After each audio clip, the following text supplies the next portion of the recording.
Hello, hello. Good morning, afternoon. How you guys going? Welcome to the stream. Finally, after a long time, I'm back with the ZBrush Live. So welcome. Let me know if you can hear me and if you can see me. And I think we are ready to go.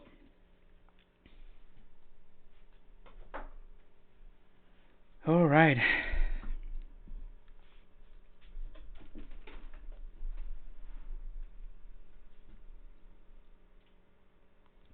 Hey, Jason Rosta.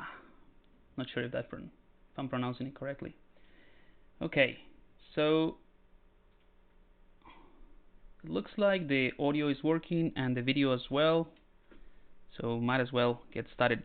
So again, because I've been kind of like absent from the channel for a while, I went to THU and a couple of other events when I came back, and work has been crazy. But now I'm back, and you can expect at least once a week one of these ZBrush Live sessions. I don't have anything prepared for today, so we're gonna kind of like wing it. So if you guys have any suggestions or anything that you would like to me to show you, then this is probably a good time. Otherwise, I mean, I don't have anything prepared. I've seen something specific that I would like to show you in terms of techniques, which is generally speaking what I do with these live streams. But if anything, I thought we could just work on a low poly kind of like scene. What's the name? A lighthouse, like a low poly lighthouse. I had this idea that it might pay off or it might not, but I want to work on a low poly version of a lighthouse, then use polypaint to make it look very detailed. So the only reason I'm mentioning that is because with this project I can show you a bunch of different techniques. So yeah, might as well start with that then. Hey Brecky, how you doing? Good to have you here. Hey Alex, welcome. Great stuff. I cannot pronounce your name. The Art of Video Games. Kevlar Oxy, how's it going? All right, so yeah, let's just do let's jump on the lighthouse, and I'm gonna show you a couple of things. By the way, I think I don't know if you've been in previous streams with ZBrush Live, or when I do the streams on ZBrush Live, but basically every time that I use the smooth brush or booleans while I was streaming, ZBrush was struggling quite a bit. I figured out what it was, and apparently, in case you have the same issue, I'm streaming with OBS, with Open Broadcast Software, and if you have Avast, which I do, the the antivirus thingy, if you have those two running, you have to do like some configuration stuff that I went through. I followed online tutorial, did it, and apparently that was the main issue. I don't know if the new version of OBS, is better or not, but hopefully now we don't have the lag that we used to have before. So my bad. All right, let's get straight into it. So because it's gonna be low poly, I'm gonna start with something very simple, obviously primitive. I'm gonna block out the lighthouse first, and obviously the cylinder would be the most appropriate shape, I think. So I'm gonna turn on Polyframe on, and here at the bottom of the tool palette we have the Initialize, and here's where we can tweak all of these. All right, so I think I'm gonna maybe increase let's just reduce this first. I want it kind of like an octagon. So let's say 8, type 8. So we have 8 sides, and the V divide or vertical divide here, I'm just gonna increase it a tiny bit more. The idea with this low poly is to have a very well distributed quads or proportional squares. So these ones are all squished because what I want to do next is scale it up. So basically I'm gonna stretch all of these. So I think maybe 16 just to keep it in nice numbers here, 8 and 16. That should be good. Alright, so this for the base is good. let's go ahead and click Make Polymesh 3D.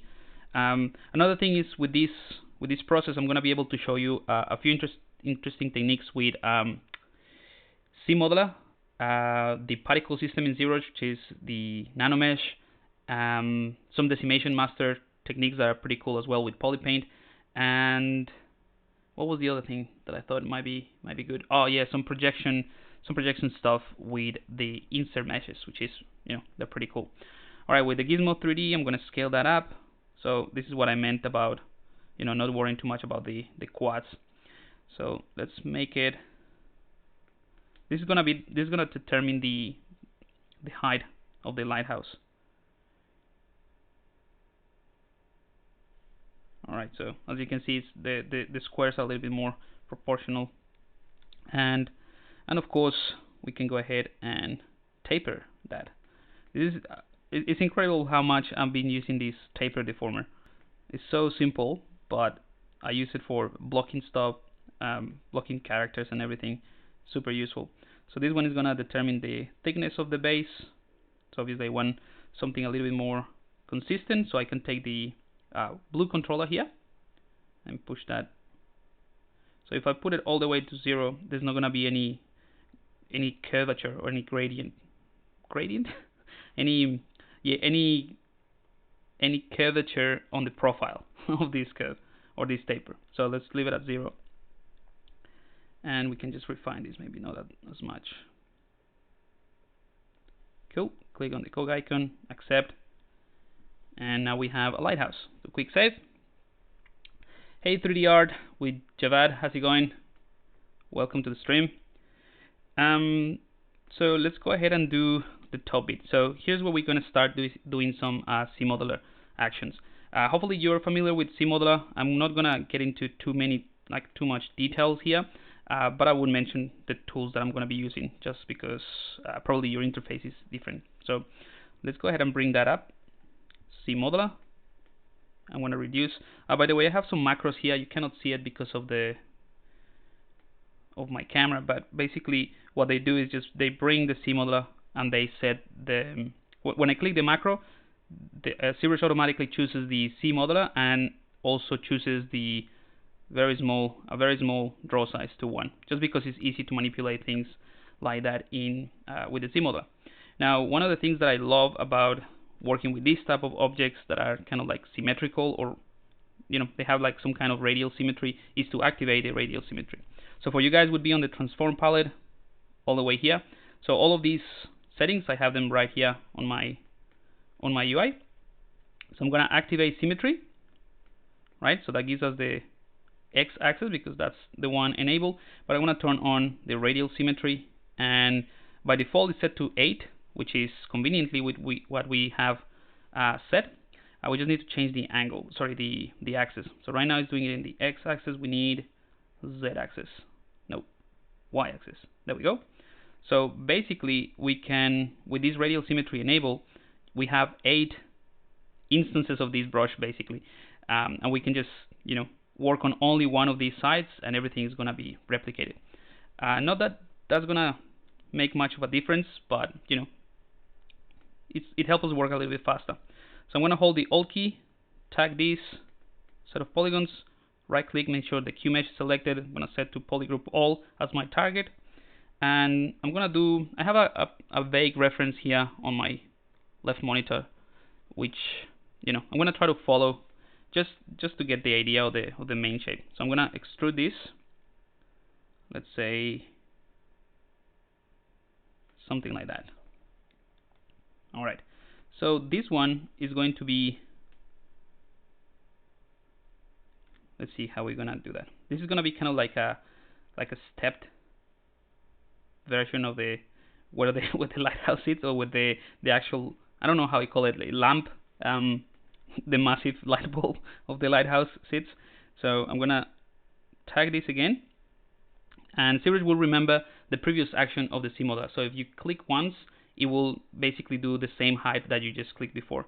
So I'm gonna click once, and because this is a separate polygroup, so basically this blue one is different from any other ID, I can right click, make sure that polygroup all is selected, and ZBrush is gonna apply the previous action to only the selected polygroup. So I'm going to click that a couple times and do 6 times.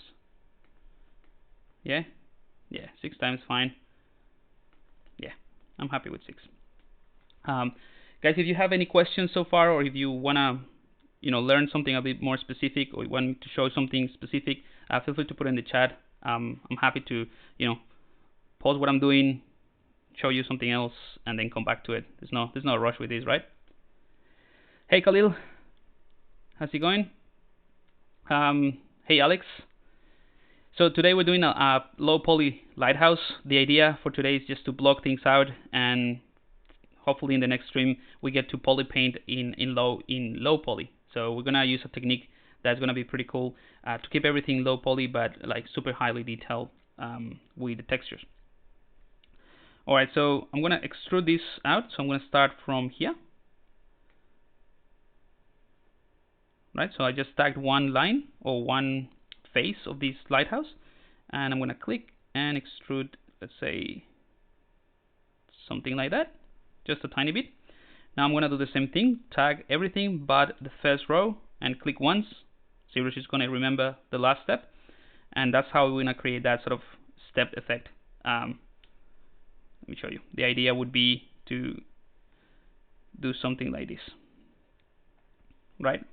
So this is gonna be the effect that we're gonna be creating. This is gonna be the base, and then we're gonna have, I don't know, some kind of fence here, and then the lighthouse at the top, and then we'll do some, the rest of the details to block out this thing. That's the idea. All right, let's repeat that process. Hold the Alt key to tag these polygons, except the 2 other rows. Click once, tag, click once, tag, click once, tag, click once. Cool. All right, so that's kind of like the base of that tower. We can utilize some of these loops that we created here to extrude and create the rest of the parts of this model.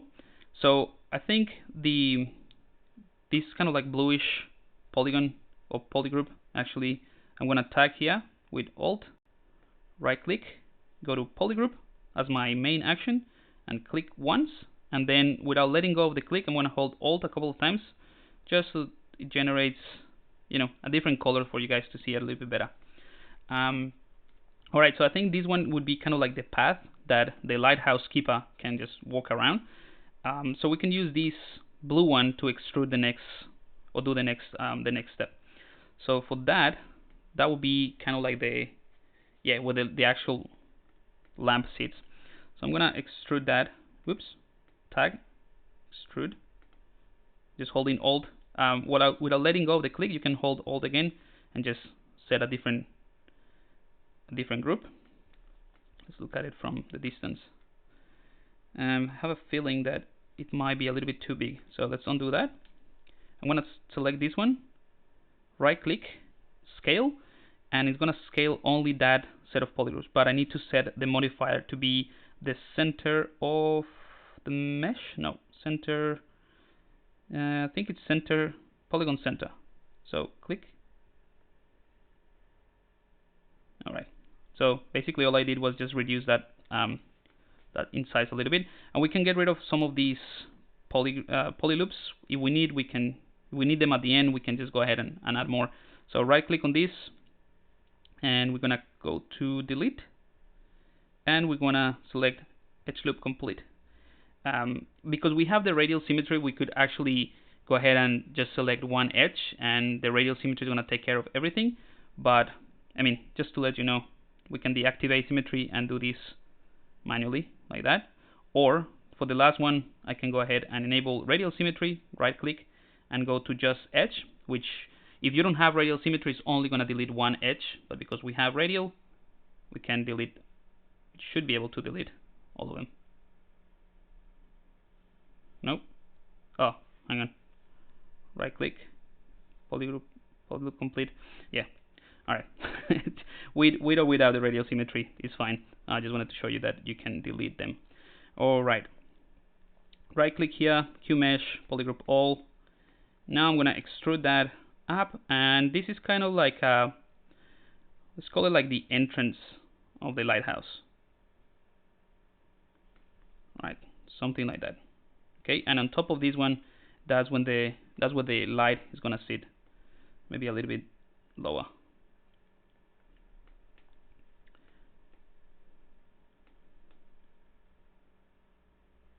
Yeah, that's cool. All right, so for the lamp, what I'll do is I'm gonna start working with different subtools. So right now we only have one, but we can utilize what we already created to continue from there. So I'm gonna click to extrude this with the Q mesh. I have the Q mesh selected, but I'm gonna hold Control without letting go of the click, and that is going to extrude or separate this like so. Okay, so now it makes it much more easier to just go with the select lasso, hide everything else, and then we can go to split hidden, which for you guys should be on the split palette, split hidden. So now we have two subtools, right? So if I select the top one, that's its own thing, but it kept like all the, you know, it's basically the same. It's a copy of this set of polygons. So we can go ahead and click and extrude, and this is going to create that sort of light, I guess. Let's click and shift. Okay, and I don't know if I'm happy with this. Maybe I'm gonna make it smaller. And the way that I'm making this smaller or bigger is because this polygroup here at the top and the one here at the bottom are exactly the same, this yellow color, and I can click and hold shift, and that's just gonna move those in along their own normals. All right, so that's cool. We're gonna push everything together and arrange them later. But what I want to do is create something different with the windows. Like, I don't know, not just leave them like that. So we can do something interesting, maybe rotating some of the vertex. So I'm gonna bring in the well, actually we can do it with the C modeler. Right click on this vertex here, and we're gonna go to the slide. So the slide is pretty cool because it's gonna slide the vertex along one of the edges that in the direction that you move it. So basically, if I click here, I don't know if it's gonna work with the. It might not work with the radial symmetry. Bummer. Yeah, it's not gonna work with that. Never mind. I think what we can do, let's see if we can do it in another way. If I set it to 4, no. Just trying to figure this out. Yeah, so it would work if you don't have radial symmetry in this case.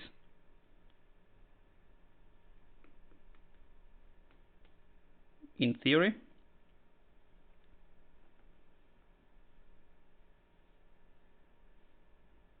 It's not letting me do it. Maybe I don't have, you know what? It's because I have the triangles here. That's right. Yeah, so because we have a triangle here at the top, this won't be able to slide. I think that's the reason. So let's go ahead and add some quads. So I'm gonna go to the insert, click here, and just gonna do that. Just add one there, and one here at the bottom as well. Doesn't have to be precise, like doesn't have to be the same thing. Hopefully that would fix that problem, and we can slide this vertex now. Nope.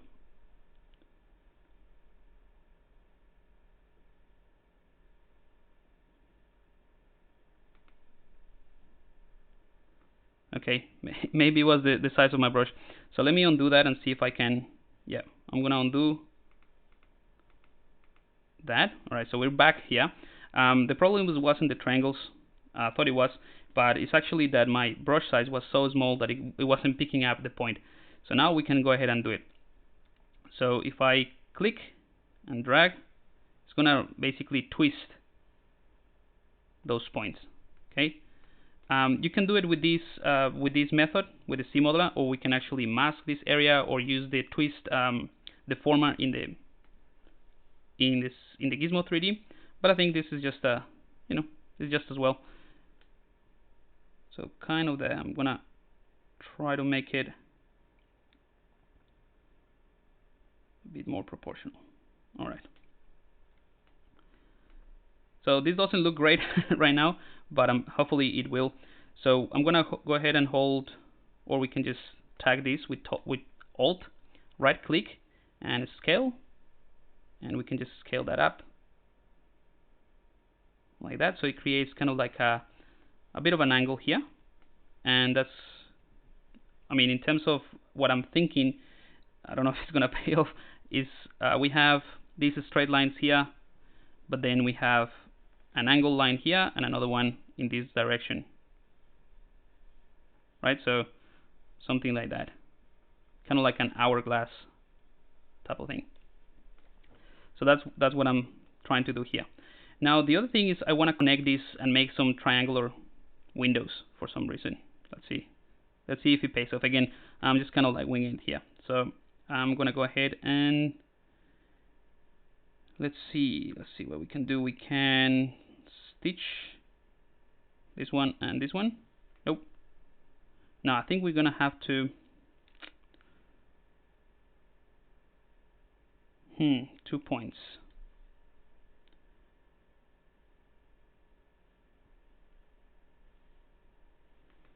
Nah, that's gonna just merge them together. Let me think what would be a good way to create this.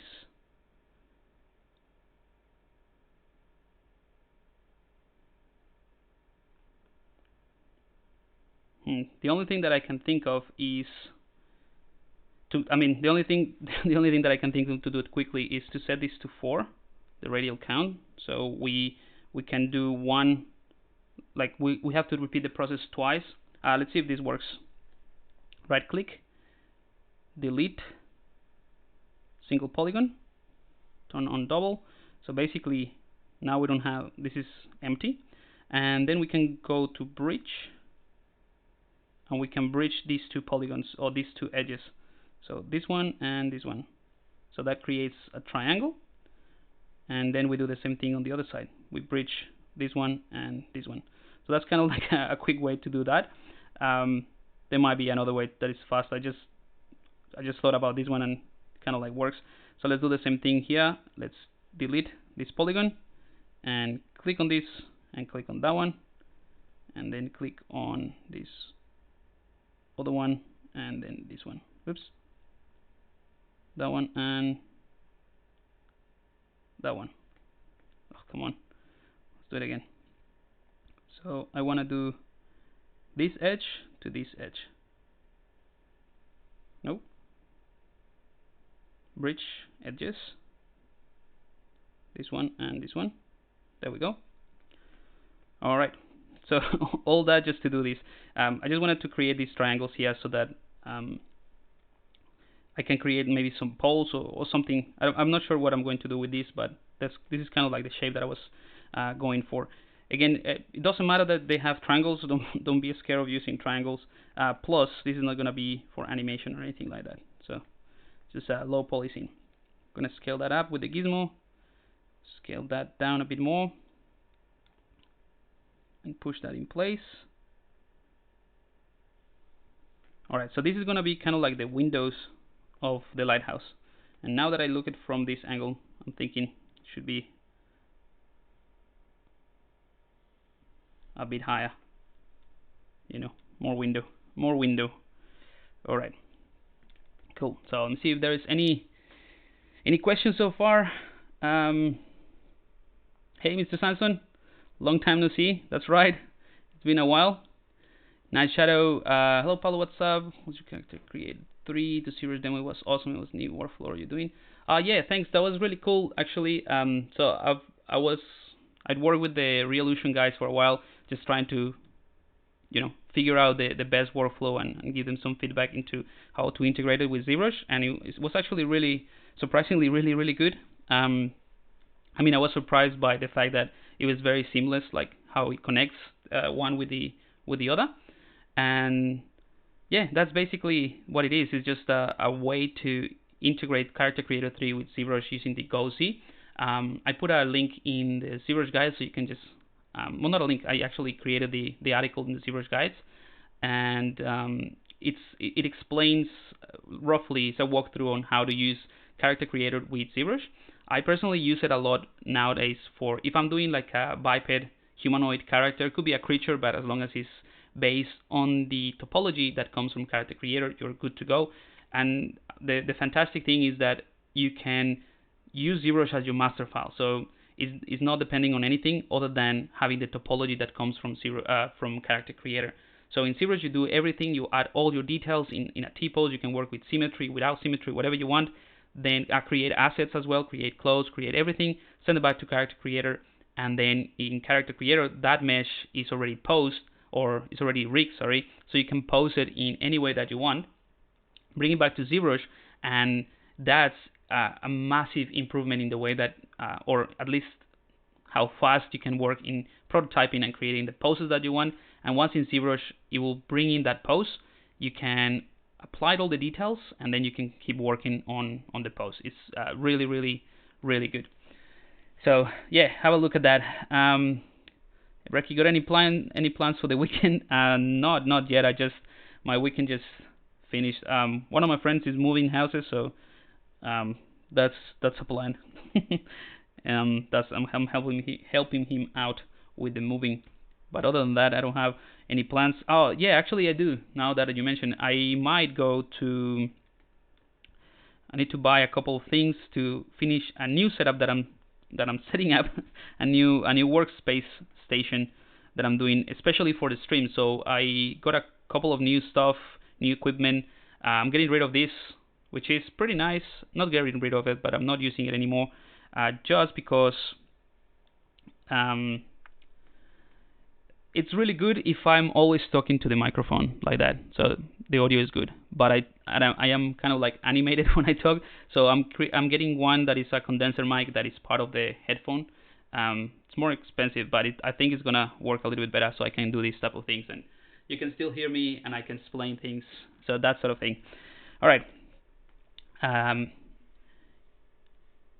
Are you doing another video on how to use it or your course or on your course or not? I'm not sure which one you mean. Night Shadow. Character Creator topology must come from that program. It can come from ZBrush. No, it has to be from Character Creator because that's the topology that's it's already rigged in that software. Comics Legend, hey, how's it going? Can you import your own character and import to Character Creator? Does it have to be created? Yes, it has to be Character Creator in order to work with ZBrush.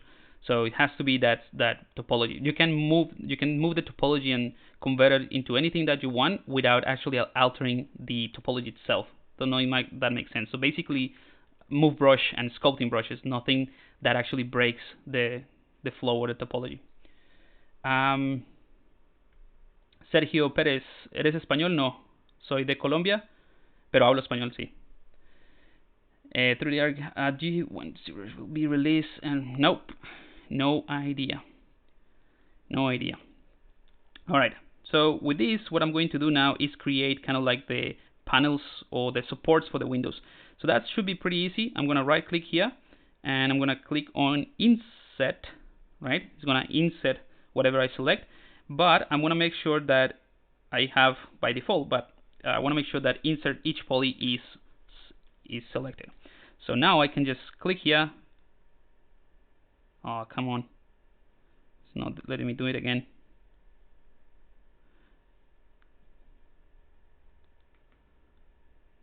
Oh, okay. So we have to do it without the radial symmetry. But click. Hang on. Oh, no. Let me do it again. So I think I was selecting a bridge, an edge. I'm going to right click on top of this polygon. So this is one of the things that sometimes happens, right? So if you're using a pen and you have the right click mapped to this key, like I do, then it might actually move things when you click. So it's not like super reliable, and that's when those things happen. So instead, what you can do is hover over the thing that you want, press a spacebar, and it's the same thing, right? So holding the spacebar brings up the same menu. So now we can click Insert, make sure each poly is selected, and now click. And why didn't... okay, because we have the triangle, so interesting. So let's just do it again. Hang on, there's something wrong here. There's something wrong. There's something wrong. I have a feeling that it might be that weird polygon that we created at the end. See, because this one is selecting.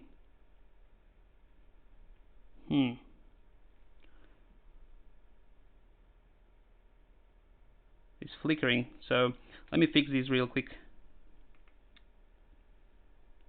I'm gonna delete.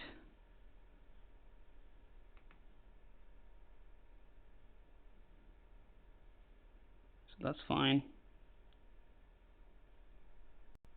Seems to be okay, which is weird.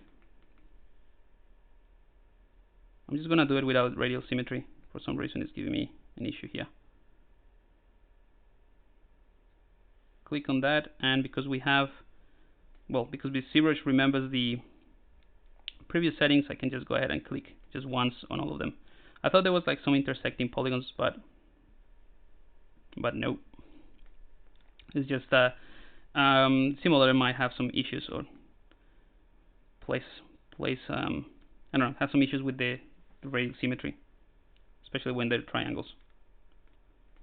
Anyway, so that's cool. We have that done, and what we can do now is, well, if we want to keep the window separate, we can split this in two. But I think, again, because this is going to be a low poly and everything's going to be painted, I don't care too much about that. But we have these nice set of, you know, structural lines here for the windows, and they're all with the same polygroup.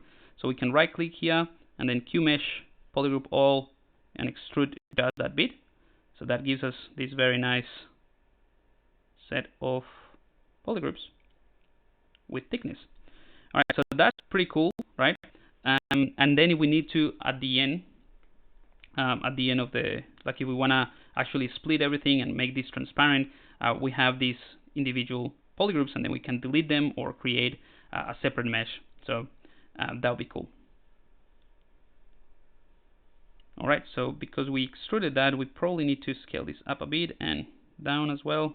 So down proportionally and up.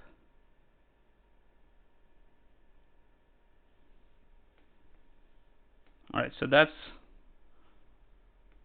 kind of interesting. I don't know, I've never seen this type of lighthouse before with triangular windows, but you know, we give it a go. If you think they're maybe too thick, you can go ahead and scale this green polygroup. So you probably have to assign a different polygroup at the bottom and at the back. So let me, the polygroup that is inside name, so you can just push it up or down and change the thickness of that. So let's see. I'm gonna right click and polygroup, just give it a different polygroup, and here as well.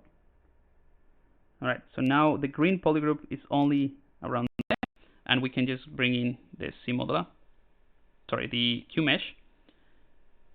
Click and press Shift, and you see it's just changing the thickness here, which is fine. Because we use the triangles, then these lines here at the top, they're not aligning properly.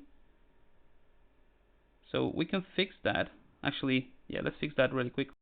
We can hold Ctrl, and I'm gonna mask out or mask these points, invert that mask, bring in the gizmo, center that, and I'm gonna scale that down.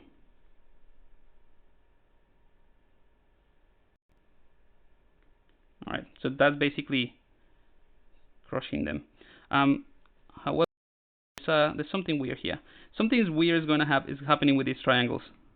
Let me just undo that.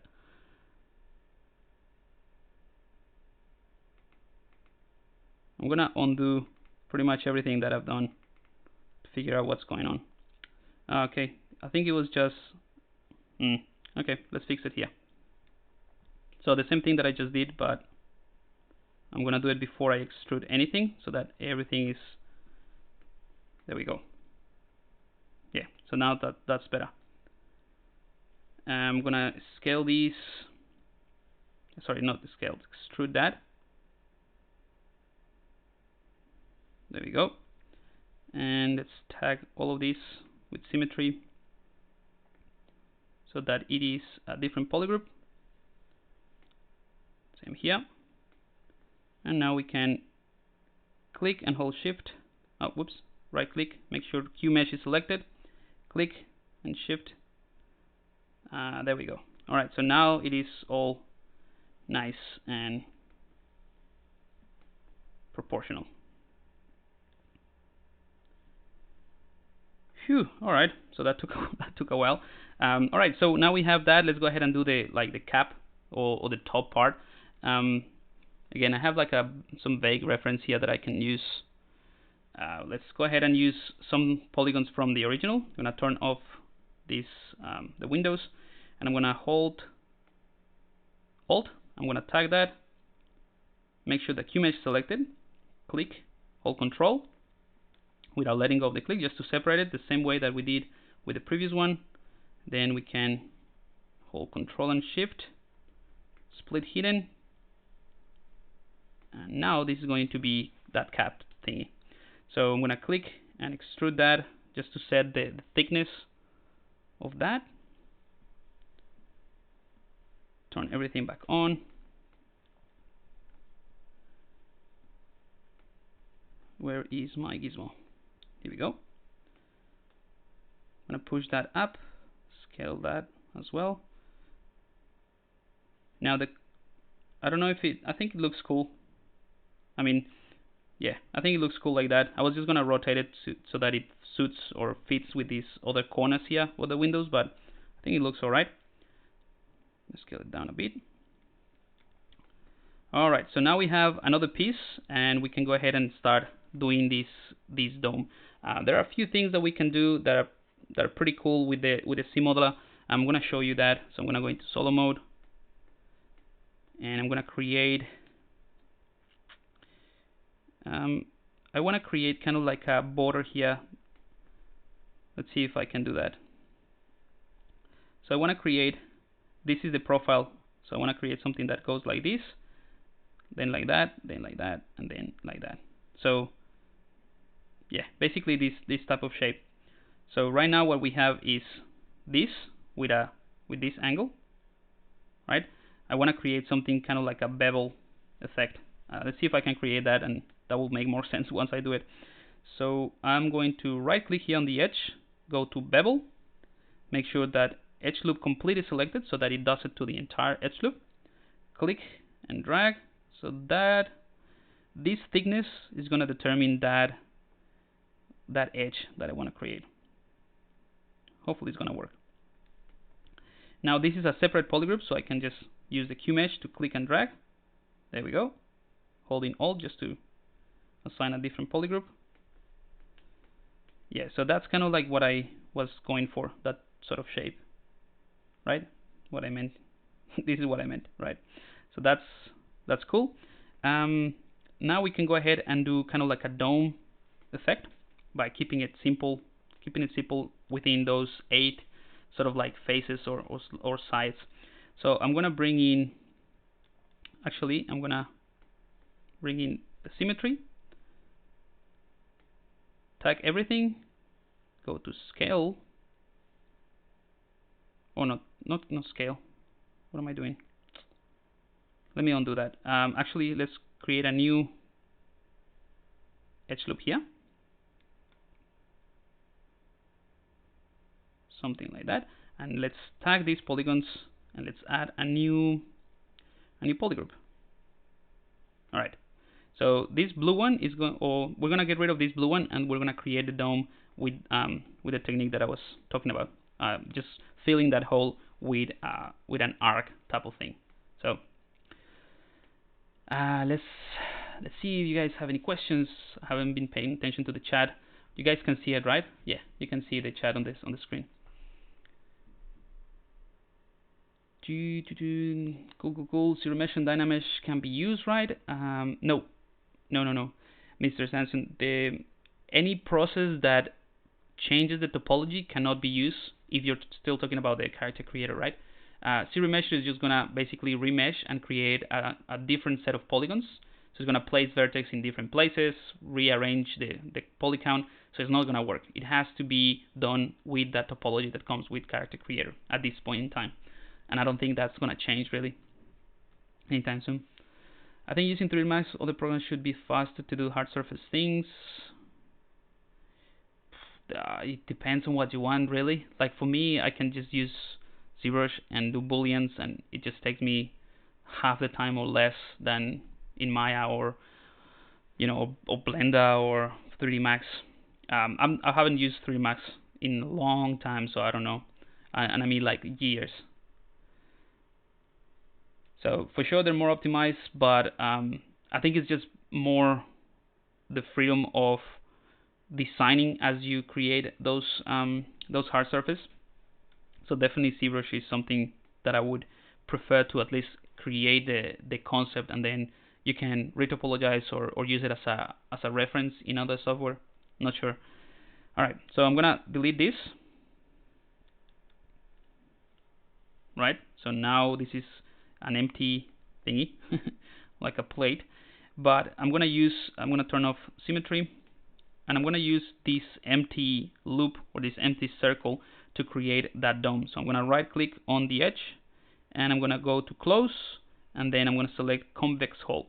So concave hull is gonna give you like almost like a decimated version of that hull. I'll show you. So you can click here, and it gives you that triangulated if you wanted to. So it's fine. But if you use the convex hull, it's going to give you all these options here. So spline, circle, arcs, all of these are different modifiers for that. So it's going to converge to the center, or you can set to the edge, whatever you want. So I want to keep it converged to the center so that it closes right here, but higher. And because we have the other options, I can just move.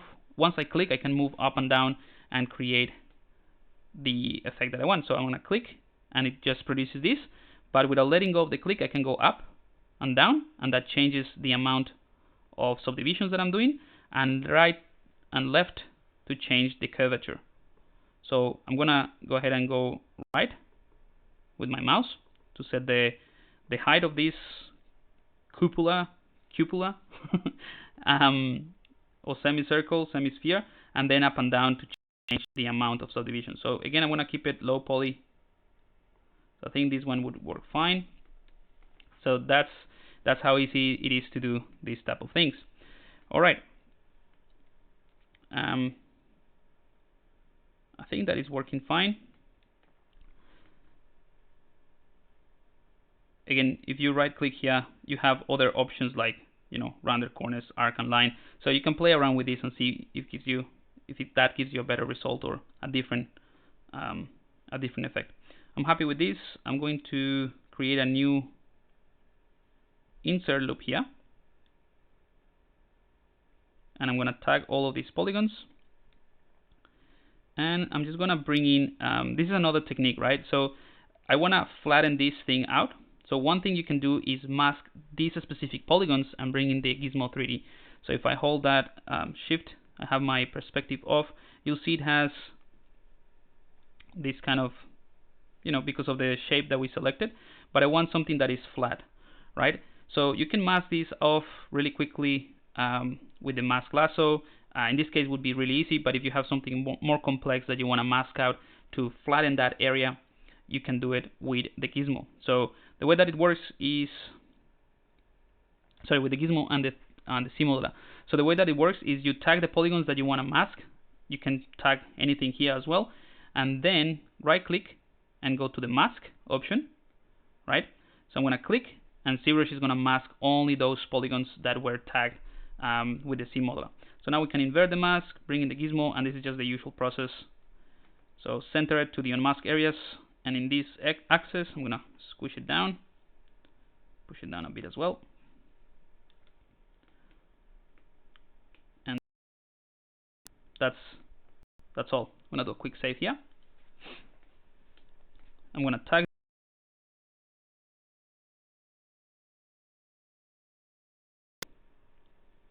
Oops. Let's do it with Symmetry faster. Right click, Qmesh.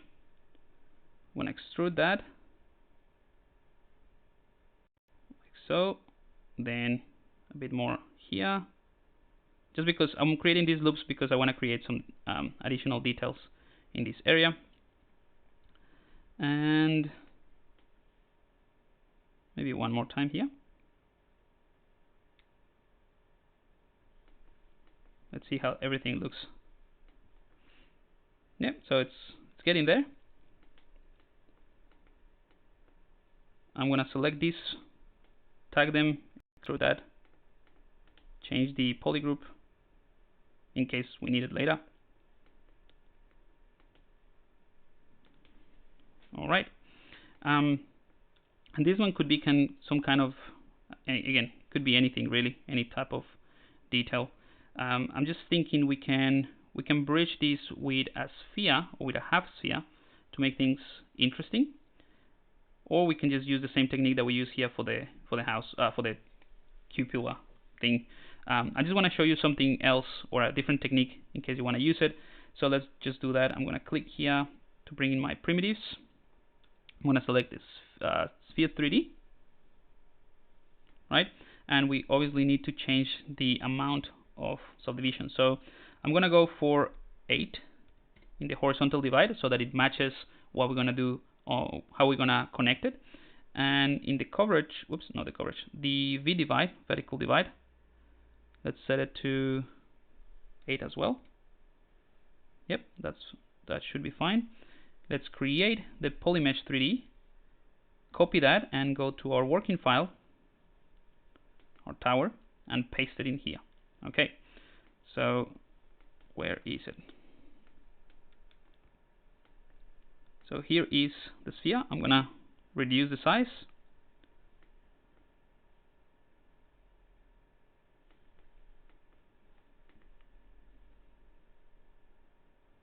I think I wanna match, I wanna do something like this, just to finish up this shape. I don't know if that looks alright. Kind of does. We can in fact do the same thing, but make it a bit more interesting. So we can bring in the taper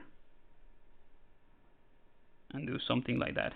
So it finishes in a kind of like a more pointy shape. So that's cool. All right. So now I want to connect.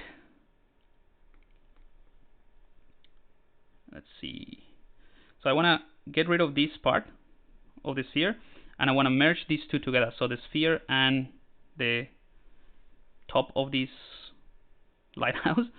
And once they're merged together in a single tool, we're going to have this empty space, and then we can use the bridge tool to bridge this loop with this loop. That's the thinking behind it. So to do that, we can go ahead and hold Control and Shift. Oops, Control and Shift. Hide this, right? Turn double. Oops, I think I got a parcel, the one that I was waiting for. Give me 1 second. I'll be right back.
All right, I'm back.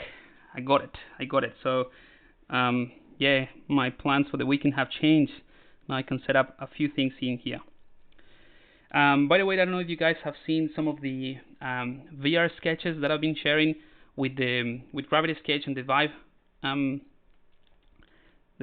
Pro. Part of the things that I got in this parcel are like you know, a few things that I can use to record a tutorial in VR. And the idea is, the reason I'm mentioning this is because some people have asked me what is my approach or workflow with Gravity Sketch. I'm super new to it, so I'm still like learning techniques, but I think it's really, really cool for prototyping. So what I'm going to do is record that and then show you guys a workflow between Gravity Sketch, which is super fast for prototyping, and how to bring it into ZBrush. So maybe at some point in this ZBrush Live, I would start with a sketch that I brought from Gravity Sketch to refine here in ZBrush and show you that workflow, if you guys are interested. Okay, so let's go ahead and continue with this. And now that I have this open here, I'm gonna go back to this guy, go into solo mode, and I'm gonna go ahead and open this one as well. So delete these polygons. Great. Turn off solo. Now we can go ahead and merge these two together. So the merge tab, merge down. Okay. One or more subtools are partially hidden. Oh, sorry, forgot to delete hidden here. So let's delete hidden. There we go. Merge down. Okay. So now this is the same subtool, right? So now what we can do is bridge these two together, and this is the reason why I left this gap, so that we can easily merge these two together. And then after it's merged, we can just take these polygons and push them down to fine tune the shape, or even maybe squish this in a bit. I don't know. We'll see. So I'm gonna right click the edge, go to bridge, and this time I'm gonna change to two holes, right? So we have two holes, and we're gonna bridge them. So I'm gonna click here first, and then click the one right below it. So this is important, right? So that you get something that kind of like works like that, and that is now a single polygroup. Because if you click this one, right, and then click on another one, in this case it works, but sometimes it doesn't work as well. So just make sure that, or try at least to do it with the one right opposite to it. It created an additional polygroup here, or polyloop, that we can get rid of. We can delete the polyloop here, and then now this is all part of the same, so I can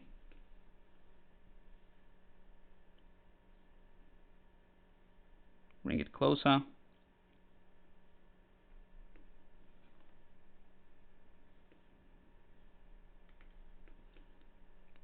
So this is just the C modeler, right? And masking tools.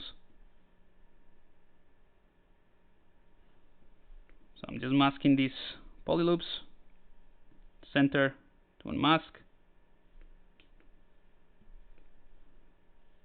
Just refining the shape a tiny bit more. Alright, so get out of solo mode, turn off Polyframe,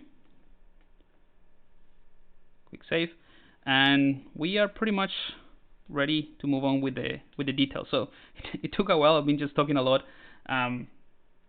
Just an hour to do this. It's not good. So I'm gonna try to move a little bit faster to create kind of like the fence here, and maybe the holes in here for the windows, or just the windows. Really, that's all we need. So let's start with the fence. This should be pretty simple. I think we can just bring in a new tool. So let's do that. Or actually, let's reuse some bits. Go into solo mode, Polyframe. So I'm gonna reuse these for making that fence. So I'm gonna right click, Qmesh, click and Ctrl, just to get that out of the way. And now we can split this. Let's hide it first. Split hidden. Bring in the gizmo. And I'm just gonna place it down around there. Go into solo mode. So what I want to create here is just a couple of, or maybe just one. I think one would be enough. So one one edge loop. So I'm going to put that around there. Cool. And then I'm going to select this point and I'm going to use the split tool. So the split tool is going to create a circular type of shape with from these points. So click and drag. Again, I'm going to turn off symmetry. Let's try with a larger brush. No, symmetry gives you an issue. Yeah. So something like that. You'll see it creates that. Not liking how it's doing it. Yeah, we probably need more. So I'm going to insert a few more of these just to set the boundaries of what I need. Still not doing it. It's not doing a great job here. And you know what? I think I'm going to simplify the process. What I was going to do is just create some of these, like all around, and then extrude them. But again, I want to try to keep it low poly. So I'm going to bevel all of these edges, like that. And that should give me a simplified, square to extrude everything from it. So all of these is going to be pointless, as in we're not going to use it. We're just going to use this square, right? So I'm going to click. Actually, let me create a single polygroup for everything so that we can delete things better later. Tag this one. And now we have those poles in there, which is kind of like what I was hoping for. Just need to make them a bit lower.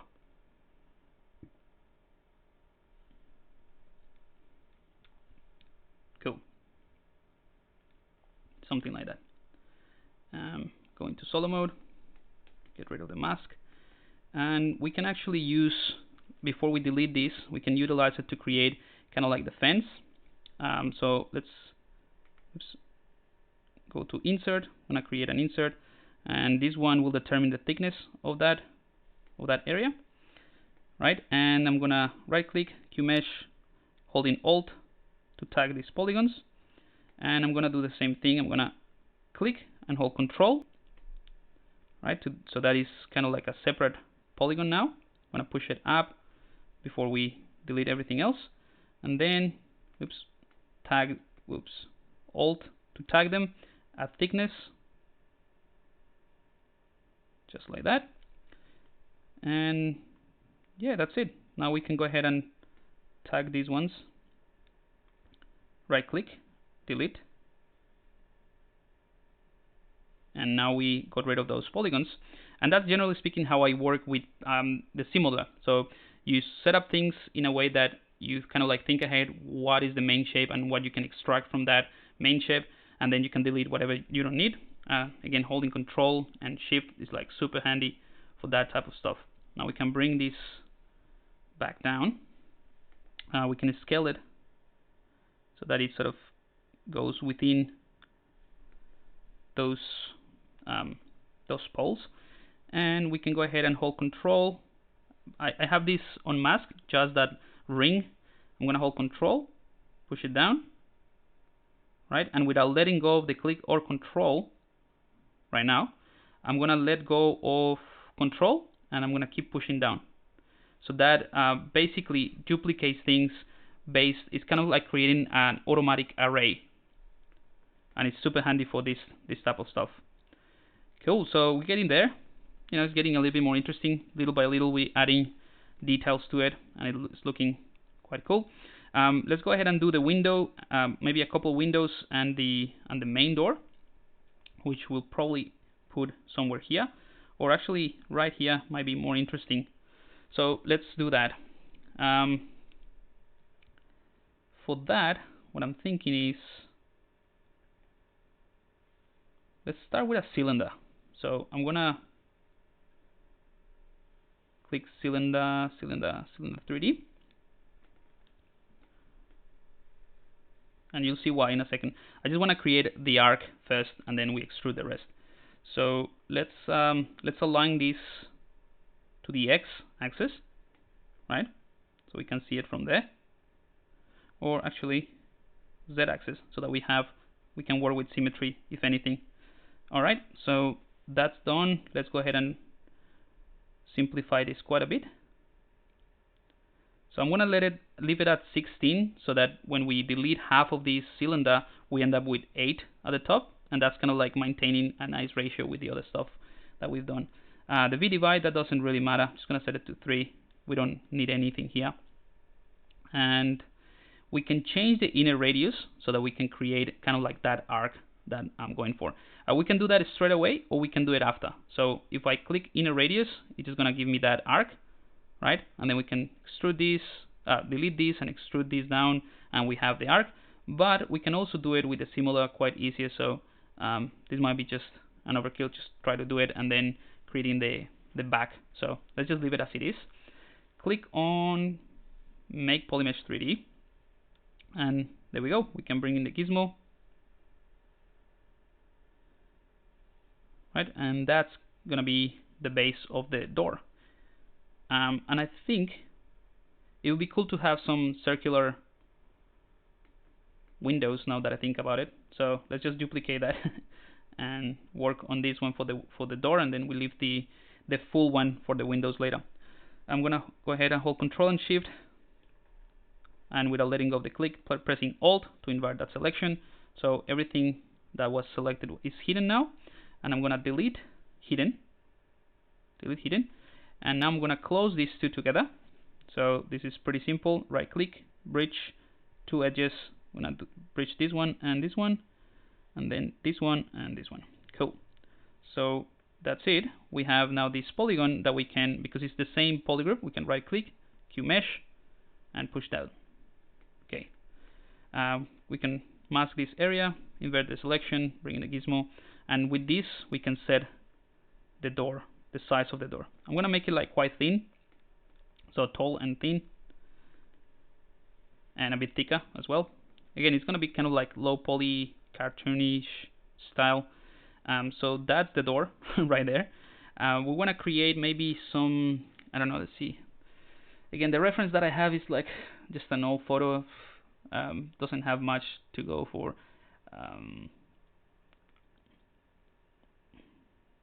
Alright, let's just leave it as it is. We're gonna go ahead and do kind of like the border of this. So I'm gonna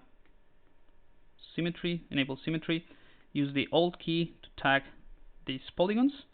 I'm gonna click and extrude that, and that's gonna create that arc. Pressing Alt without letting go of the click, just to add different polygroups IDs.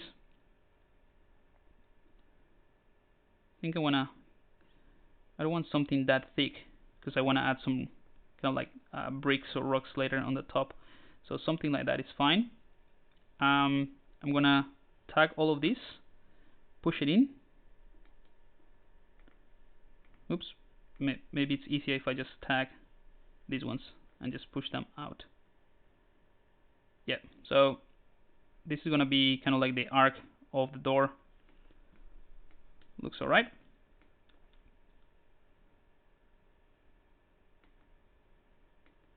And maybe I want something here to divide the actual door from, I don't know, this could be a window or something like that. Yeah, actually this could be a window, so let's just try to do that. So I'm gonna tag these two polygons, right click, insert, insert region. So if you leave insert each polygon, then Zero is gonna insert every single polygon that you have tagged, whereas if you insert region, whatever you have tagged is gonna take it as a whole area that it needs to be inserted. So insert region gives me this effect. So I'm gonna do that for this window, and I don't know, it's kind of like a triangular window that kind of goes with the other stuff as well. I'm gonna turn off symmetry so that I can work on this one as well. Click once, tag, click once. It just remembers the previous settings, which is pretty cool. Alright, so for that I'm gonna now for this thickness, let's see, we can go ahead and create a new polyloop inside, so that when we extrude, ZBrush is gonna merge these two together, because right now if we extrude this, then there's gonna be, you know, a missing point in here. You'll see what I mean in just a second. So I'm gonna insert a polyloop here, and this one will determine the thickness of this frame. So in other words, this thickness here, or this line here, is going to determine how thick this is going to be, right? So that's why I created that poly loop, so that when we extrude it, ZBrush is going to sort of snap it to that edge, hopefully. So right click, Qmesh, polygroup all, because all of these is the same polygroup. Oops, click, and this is what I meant. It's just going to snap to this. Let's do it again.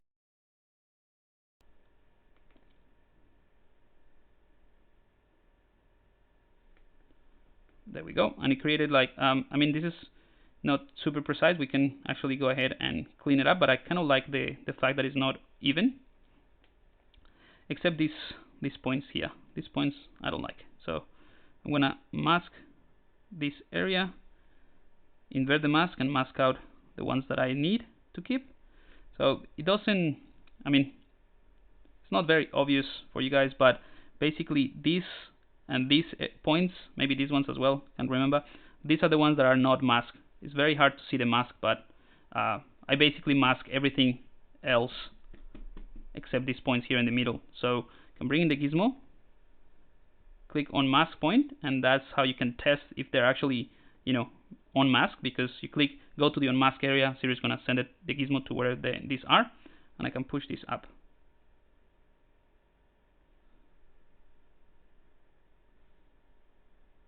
Just want to make a more like a smooth straight line here. Doesn't have to be perfect. All right. Cool. So this is coming along nicely. We can go ahead and do something for the door, as in making more look like a door.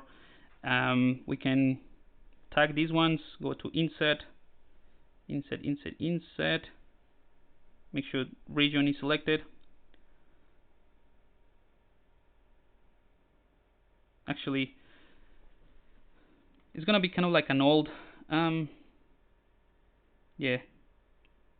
I think I'm gonna just leave it like that. I'm gonna add a bit of volume, but that's it. So tag this, push them forward. Oops, right click, Qmesh, click and shift, push that forward. But that's it. We can add the knob here and the door handle. That's it. All right. So that's kind of like what the door would look like. We can go ahead and, you know, tweak some of these loops. If we wanted to, we can just delete that. Delete this edge loop here, and not this one, this one. There we go. Just to clean things up. No, we cannot because of this one. It's fine. All right. So we have the door. Let's go ahead and copy that and go to our working file, paste it. Don't know what that is. Okay, that's the door. Let's go ahead and do the window. Now the window is going to be similar to this top bit, but kind of like a cross. So let's select that. Right click and Qmesh. I'm going to tag this activate symmetry. Let's think about it. Hang on, just catching up with the chat. Hey Winston, how's it going? Welcome to the stream. Exactly, will you be live streaming in VR? In VR in the future? I first need to figure out how to do a proper tutorial in VR, because it's very hard to know what you guys are looking at where I'm wearing the headset. So this is what I got for. Like, I'm gonna test a few things and see what works. But yeah, definitely it's just something that I can do in the future, because it's incredibly fast, and the workflow that I'm sort of like trying to fine tune between VR and ZBrush is really, really cool. So I've definitely tried something like that. What is the difference between Qmesh and Extrude? So Extrude, it does the same thing as the Qmesh. The difference is that if you have some coplanar edges, sorry, not coplanar edges. So I guess the best way would be to just show you. let me just do that. So I'm gonna create an insert. So this is the thickness of that window, right? I'm gonna tag these polygons. I'm gonna use the Qmesh to push that in. So that's gonna be the actual window. Cool.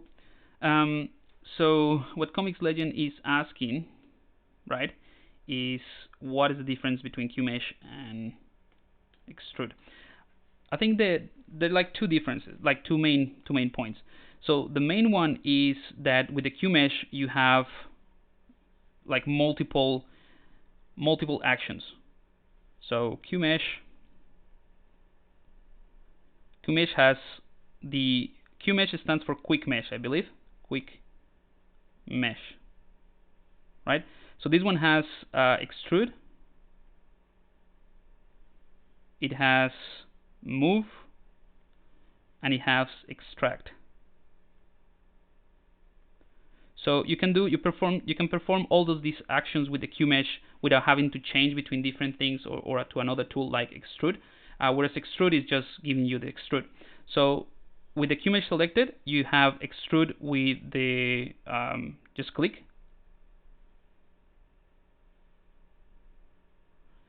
With the move, you can click and hold shift. And with the extract, you hold control. Right? So we've done all of these actions in this stream, right? We've done click, shift, and control with the Qmesh selected to perform the different actions. So so that's difference number one. The difference number two with the extrude is that extrude won't snap to the edges. So in other words, if I take this polygroup, the yellow one, right, and I extrude it up with the Qmesh, is going to ZBrush is going to take these vertices or these points all around, and it's going to merge them with these ones, right? So you won't have any coplanar planes. If you use the extrude version, although it might look like it's a single piece of geometry, these edges are going to be, or this is going to be a separate polygroup. Okay, so this is the easiest way, the easiest difference. The other one is a little bit more complicated if I don't show you, so I'm going to just show you that. So if I click Qmesh, right, I want to click on polygroup all, and now it looks like ZBrush snapped these two together, right? So if I go into dynamic subdivision, it looks like a unified mesh. It's all nice and ready to go. I'm going to undo that, and I'm going to repeat the same action but with the extrude. So right click, I'm going to select extrude. I very rarely use extrude unless I do something very specific. So with extrude, we can do the same thing, right? We can polygroup all, click, and push this up. Now the difference is that in between, it's barely visible, but in between these two, there are two coplanar planes. So if I go to dynamic, this is what you get, right? So it's actually creating geometry in between. Hopefully that explains it. But yeah, just play around with it. I would prefer to use I prefer to use the Qmesh most of my time. It's faster. What's the difference? Yeah, thanks, Palace, appreciate it. Thank you guys. All right, so let's go ahead and do the window. So for the window, we can do a couple of things. We can try a couple of things. I'm feeling, I don't know, I think I might want to have like let's see.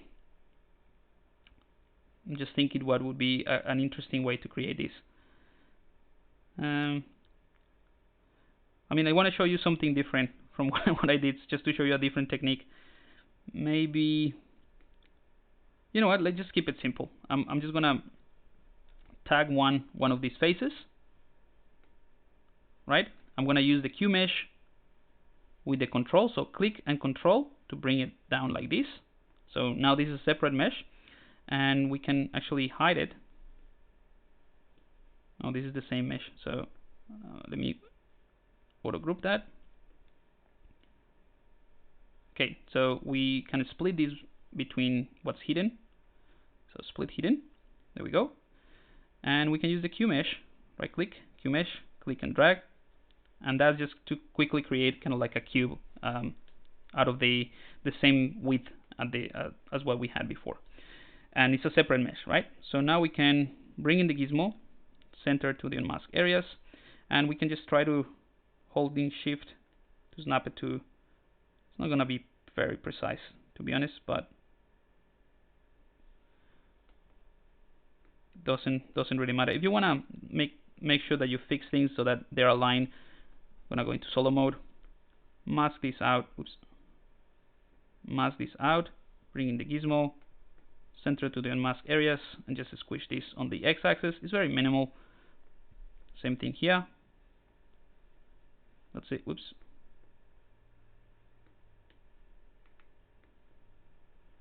And then the top bit.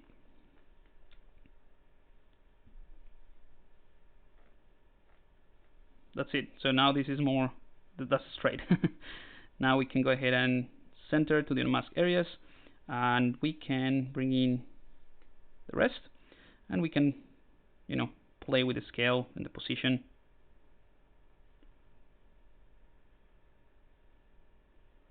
Something like that. All right, and then so this one could be a little bit in like that, then duplicate that, and then rotate it, and then push that one forward a bit.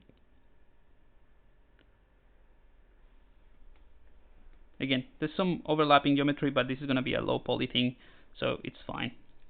Alright, so we just need to merge all of these together. So let's go to merge down, okay, merge down, okay. So now we have our simple but interesting little window.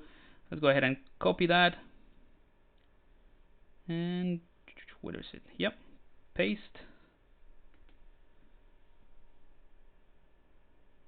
So now we have a window and a door to start like placing them around this area. Now that's all well and good, and you probably wanna, you know, you might wanna just go ahead and start moving them in place, and we can do that, or we can use another technique, and we can use just the insert brushes. So we can convert this into an insert brush. I'm talking about the window. We can convert it into an insert brush and put it exactly in the polygons that we want. Not sure what would be the best way. I think I just want to have a couple of windows all around, so it might be an easy way to do it. Or we can use no, I think we can use that. We can use an insert mesh because we can take advantage of the symmetry as well. So let's go ahead and turn off. Let's do a quick save as well. Let's see if, let me see the chat. Cool. Hey, paper, sorry, what? I don't know how to say your name. Hey man, do you have a Facebook page? Yeah. So here at the bottom, see. So you can find me on ArtStation, Facebook, Twitter, Instagram, Vimeo, Twitch, all of that with the same handle. So just look for Pablo, and that's kind of my handle for social media. All right. So I'm going to go ahead and start with the door. I'm going to hide the window. Go to my door, and I'm just gonna. Oh, this is another thing that I can show you. It's a cool trick. I don't know if you're gonna find it useful or anything, but it's kind of handy for these type of things. If you're doing architectural stuff or you want to snap things, there's no such thing as a snapping in ZBrush, as a proper snapping, but there's ways to work around it. So if I want to work from the gizmo, basically to have it right here in the easiest way would be to mask this point, invert the mask, bring in the gizmo, center to the unmasked areas, and that's it. Just unmask the rest. So it's kind of like right there.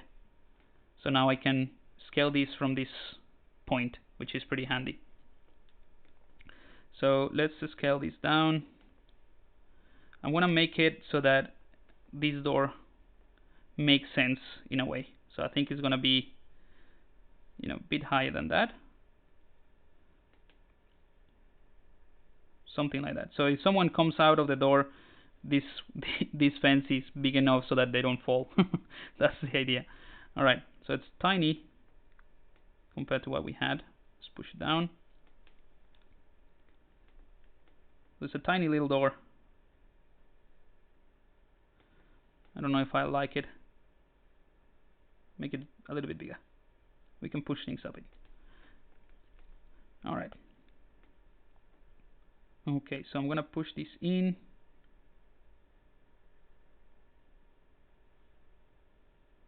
I'm just leaving a little bit of a gap here because I want to create some stairs, maybe even higher. I want to create some stairs in here, and then I'm still gonna leave a gap in like at the bottom, because that's gonna be kind of embedded in whatever environment we create, like a floating island or something. That'll be cool.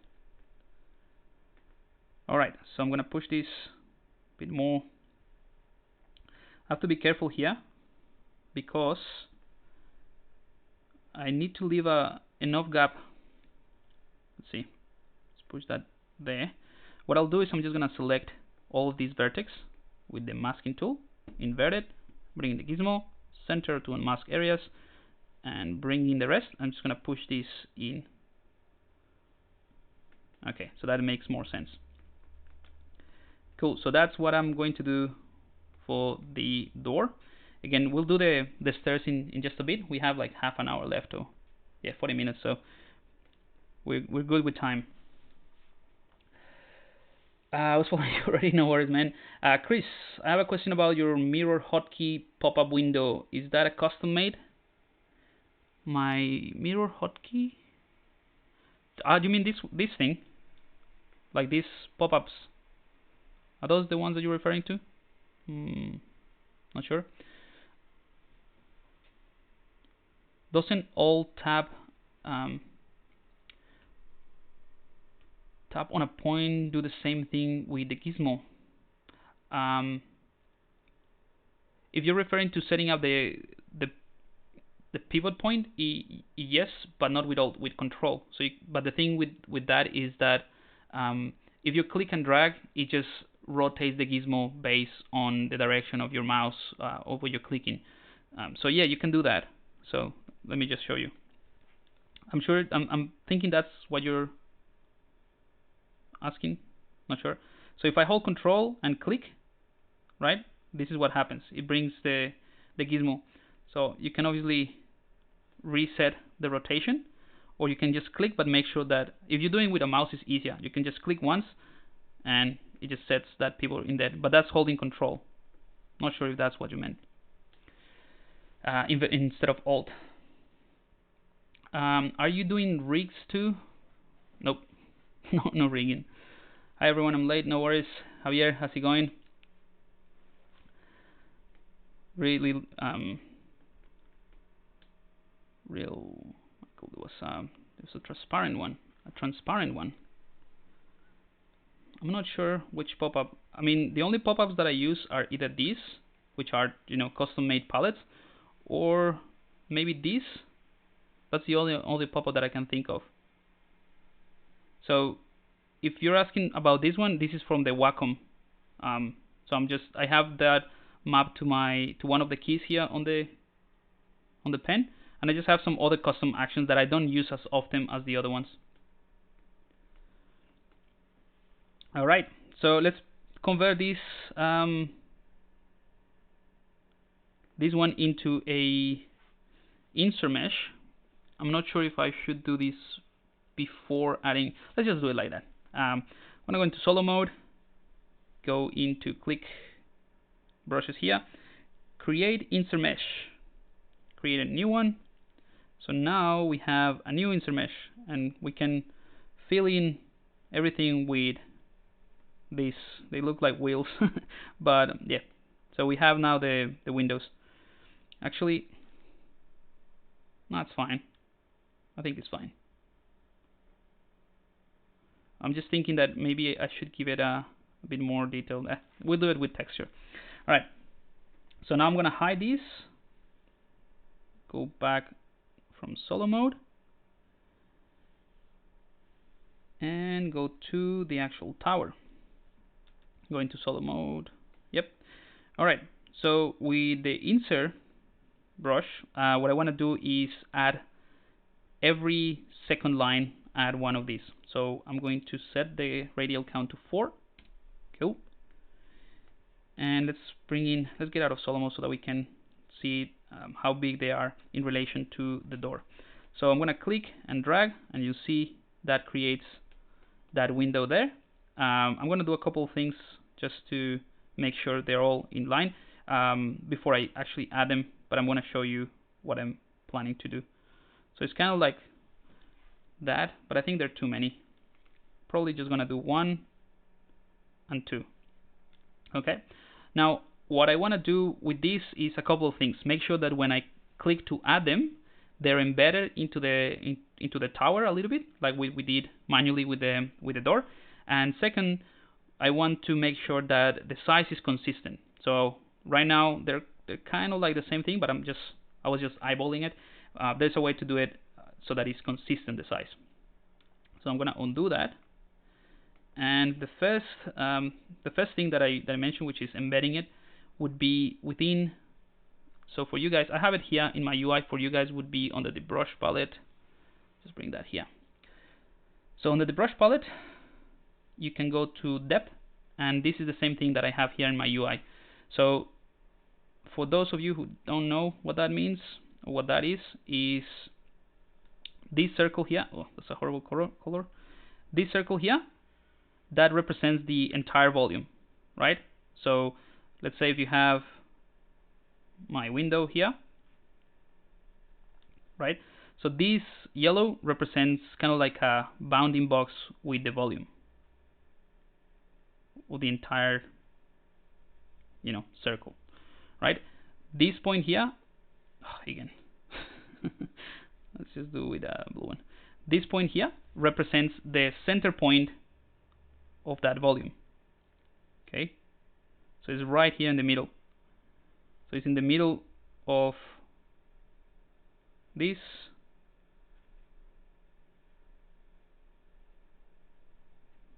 and this. So that's this point in here, right? So the other thing that you might need to know would be, let's do it with a different color, this purple one, right? So this line here, that represents the surface. So whatever surface you're using to insert it. So in this case, it's going to be this wall, right? So what you want to do with this depth is to push in this point, as far as you want the center, or the center point of that entire volume to be embedded into the surface. So right now it's not at all. It's not embedded. So very easy. We can just click and push this down. So if I just leave it right here, the center point of that line is going to be embedded. So you'll see it's kind of like half embedded, which is kind of cool, right? But if I push it more, when I drag it, it's almost like hard to see because it's too embedded. So I think the midpoint is fine.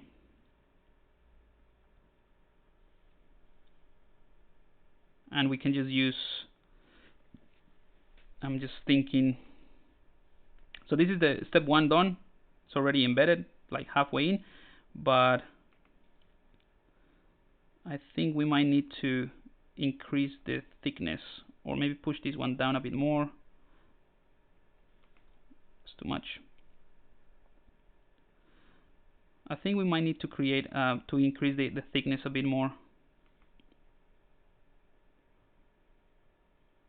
or not. Not sure. The only reason I'm saying that is because there's still kind of like a gap in here. So we can go ahead and do that very quickly. Go back to our mesh, right, and Ctrl, invert mask, bring in the gizmo to the center pivot, and just push that in, right? So that just makes it kind of like a tubular version of it. And then let's go ahead and click on the actual insert brush that we created. Go to create insert mesh, and instead of create a new one, we just append a new one. Click OK. So now we have these two meshes. So one is a little bit thicker, the other one is the original one. I can hide that. The good thing about this depth is that it's independent, or like it's per insert mesh basically. So you can have one that is super fully inserted into the surface, and the second one could be a little bit, you know, the opposite. So right now this is kind of like giving us this effect. So it's kind of like, you know, taking the entire volume into account and this and the surface, and it's giving us almost like a perfect match here. So I'm going to embed this almost the same as the other one. Yeah, we might need a bit more. All right, I think we've done it. There we go. So that's the first thing done, right? Now the second thing is to set a consistent size. So the size is being given by the brush size. So I'm gonna set my brush size, something like that, maybe smaller. I want them to be small, right? So the window is gonna be exactly the same size as my brush size, as my cursor right now. Okay. So when I click and drag, I can still determine the size of this. I'll do that. But if I click and drag and then hold Ctrl, then ZBrush is gonna snap that to the size of the brush, basically.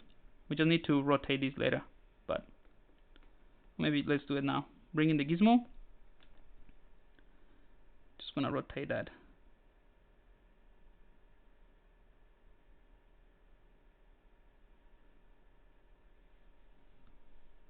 All right, so that's done. Let's go ahead and repeat the process. Hang on, I wanted to do it a bit higher. No worries. We'll do it there. All right, and then the other one would be maybe around here. So click, hold Control, and then while you're holding Control, you can go ahead and rotate that. So I'm holding Control, and by holding Control, it's constraining the size, but it allows you to rotate whatever you inserted with just moving the mouse. So let's just refine this.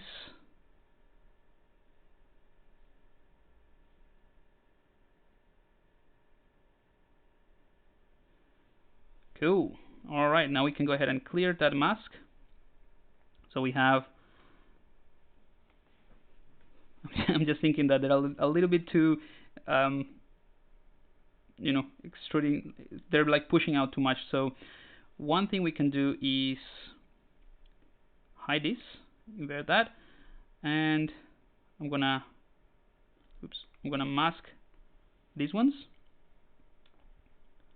Bring back everything, invert the mask, bring in the gizmo, and then we can push this in until we're starting to see a bit of the other geometry. Just a bit. Alright, let's do the same thing, just repeat the process so you guys know what I did there. So I'm gonna hide, just Ctrl and Shift to hide, invert the selection. I want to mask only the ones that I want to affect, bring back everything, invert the mask. Bring in the gizmo. What? Where is my gizmo? Oh.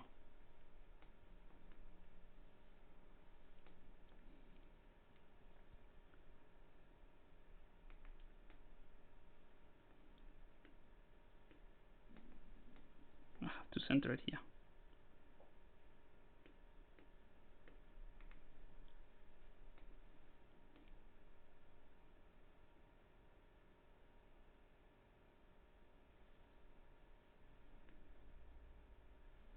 Cool. All right.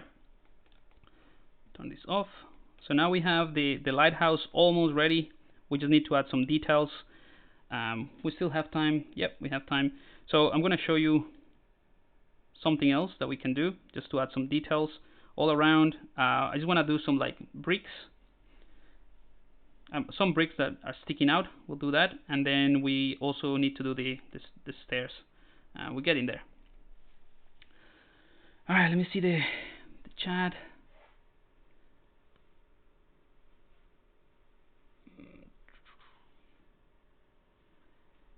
Breck, Michael, thanks, no worries, Matt. Cool, Brecky and Javier, they're both my students in the Extra Mile. They're doing some amazing work. Yeah, can't wait to see Javier's finished piece. He's almost ready. he's almost ready. Cool. Hey Pablo, it's glad you're streaming right now. Multi-eye shader whole day, and I couldn't set it correctly by different reasons while rendering exporting. Yeah, so with the multi-eye shader, you would probably have to bake it, or bake the textures that come with it, or use the textures. I'm not sure what you're struggling with. But the multi-eye shader, depending on what you're using, it's using a texture ultimately. So all you need is to export that mesh, that I provide as the part of the resources in whatever the software, and plug in the texture that you chose or that you tweaked in ZBrush. That's pretty much it. How to make beautiful eyes to your character. We can probably cover that later on.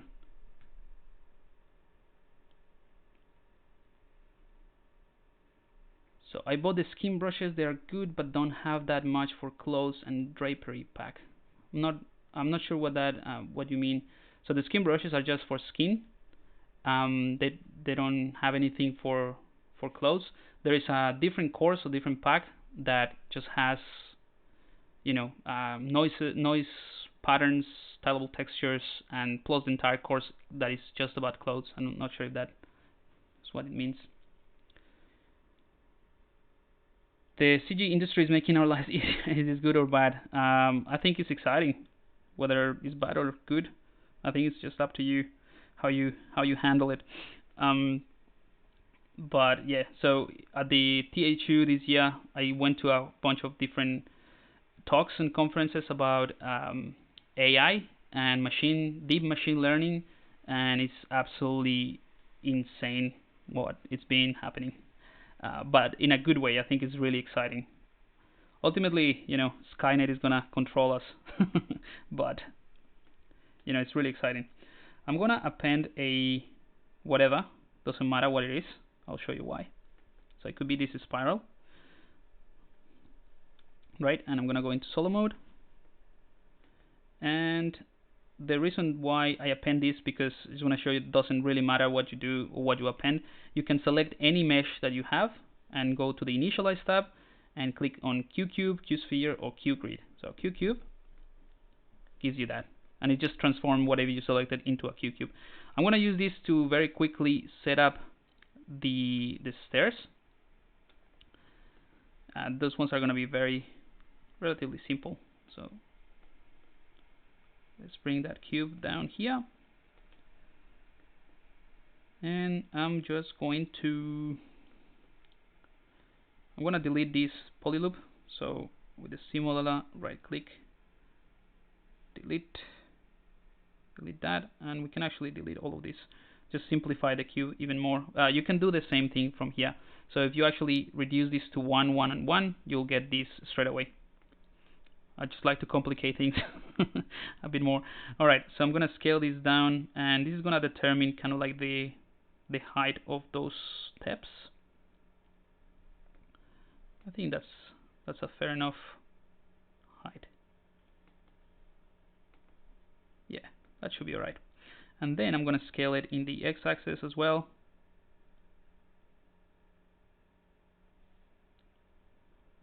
Alright, and then push that in.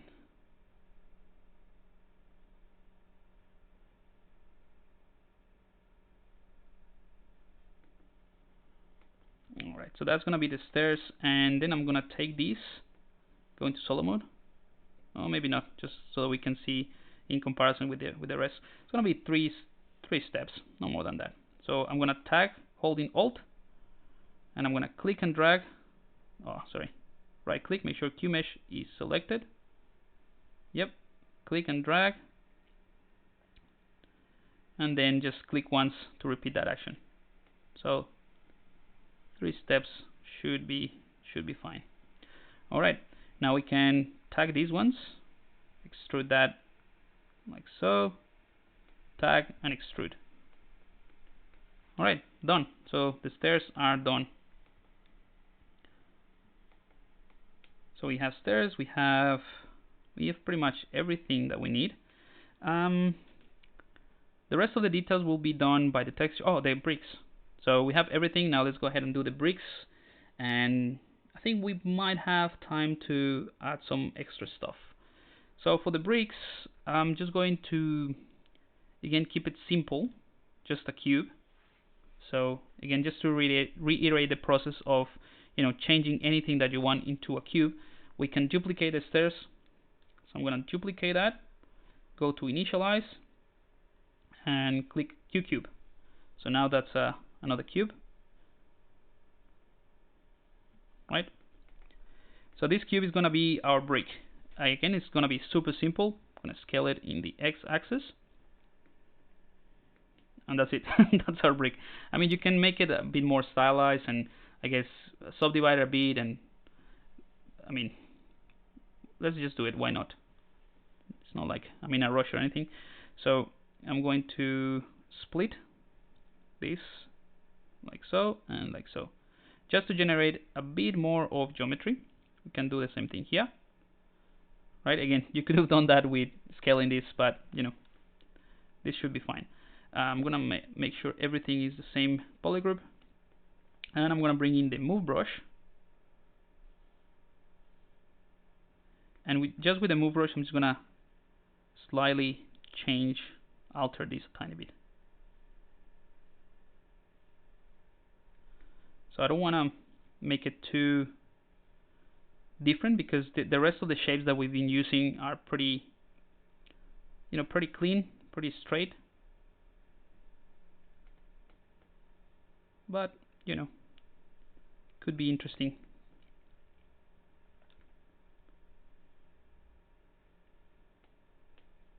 So that's going to be my brick. Very simple, but that's it. Maybe from the top.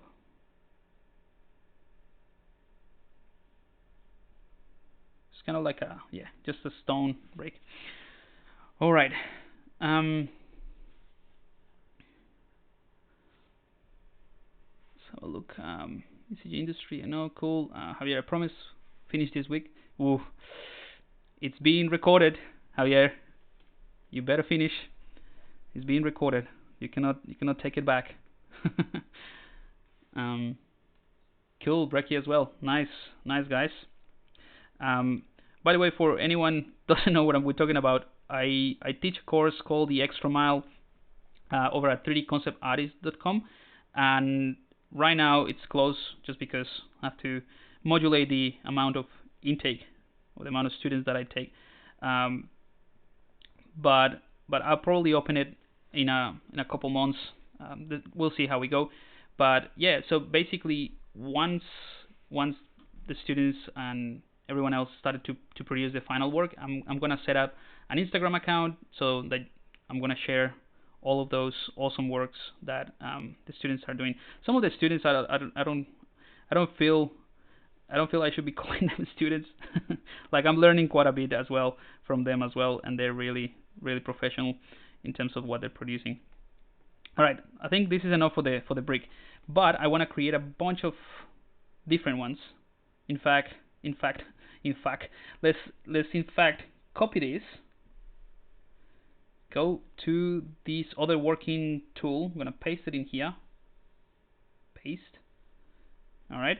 And what I want to do is create a bunch of different. I'm going to create an insert mesh with this brick, but I want to have variations, right? So this is the first one, a simple. Let's just put it right in the center. A simple brick. Now let's go ahead and duplicate that. Turn this off, and I'm going to rotate. Not rotate. Let's just duplicate by holding Ctrl. So this is another word to duplicate things while you have something selected. Ctrl, click and drag. And I'm going to do this type of thing. I'll rotate it just so that it looks different. Like that, just to create some variation. Cool. Clear that out. I'm going to take that one again, duplicate it, and this time I'm going to hold Ctrl, do the same thing, but holding Ctrl again, I'll do another one here. So you'll see I'm just creating a series of assets that I can use later. So I have 1, 2, and 3. And we can make some of them a bit more complicated if we wanted to, but I think it's good enough. Let's do one more that is complicated. I'm gonna duplicate the 3 that I just made, and this one will be kind of like that.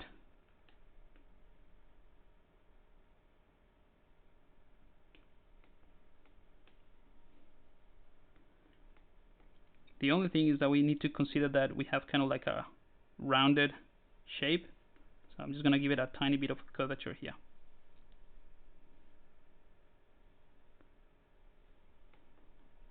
Alright, so I think that's fair enough. One thing we can do is make it auto group.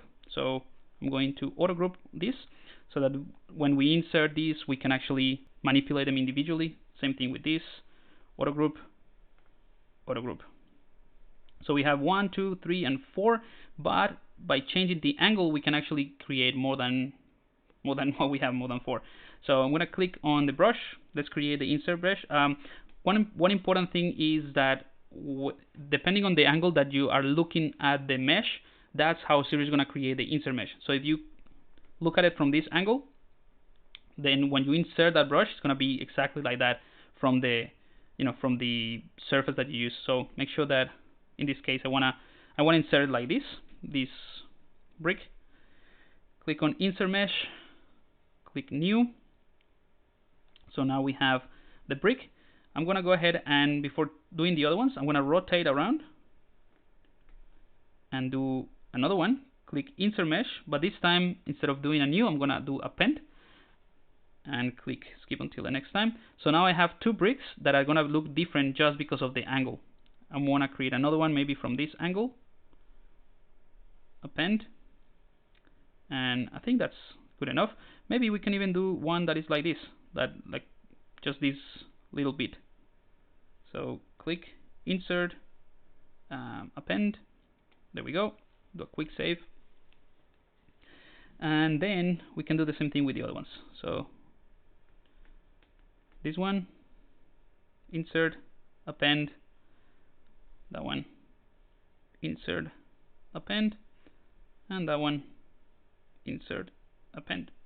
So now we have this custom brush that we just made with the different bricks, and again we can go ahead and individually change how much they are being embedded. So we can do that, we can tweak that brush once we get to the, well, let's just do that. Let's go back to our other working file, this one. We can delete that brick. We don't need it. And we can also delete this. We don't need it. Alright. So for the bricks, we can select our tower. And we can turn off symmetry. We don't want to do that. Right? And I'm going to start with the main big ones. So if I click and drag, right, this is the size that I might want to go for. But you see they're like too outside. They're pushing outside too much. So I want to push this in. That's kind of cool. Maybe a bit more. Alright. Now the cool thing is that we can determine the depth of each of these one, like I mentioned, each one of these pieces. So I'm going to select that one. So basically I'm just tweaking that brush thing.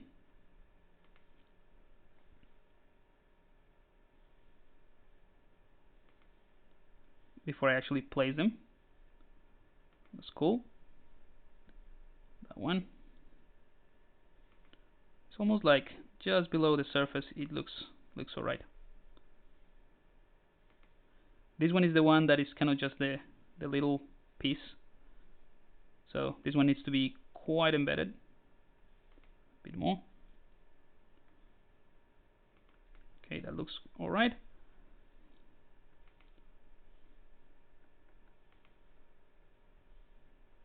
And the fact that you have different depths, and I'm kind of like, again, eyeballing the these different depths.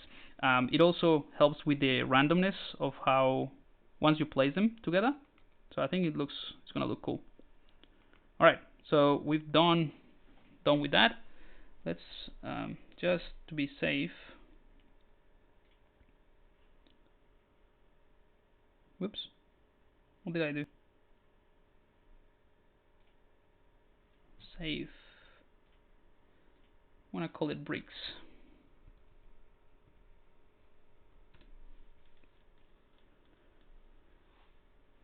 All right, so we have our. Let me just save that as well. Just want to make sure I save what I'm doing.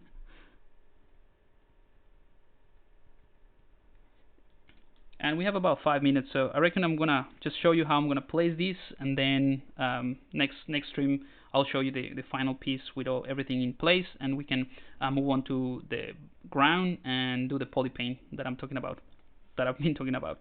All right, so I think I'm gonna turn off Polyframe just so that I can see how all these elements work together, and I'm gonna start with this.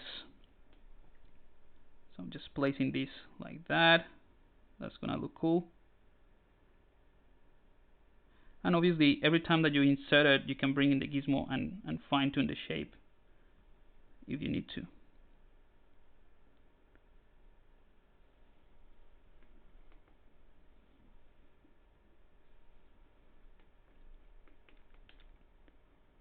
Maybe another one here.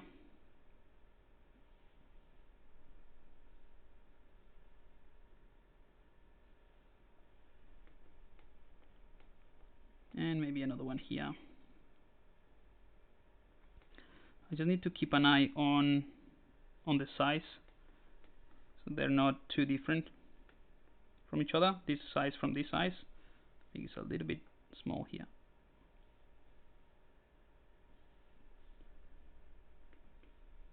All right, I think that's enough. Maybe another one here at the back.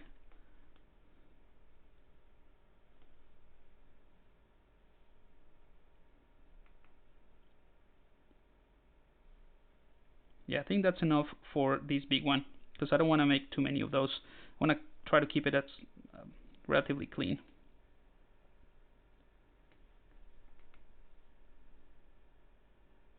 Just do a couple more here.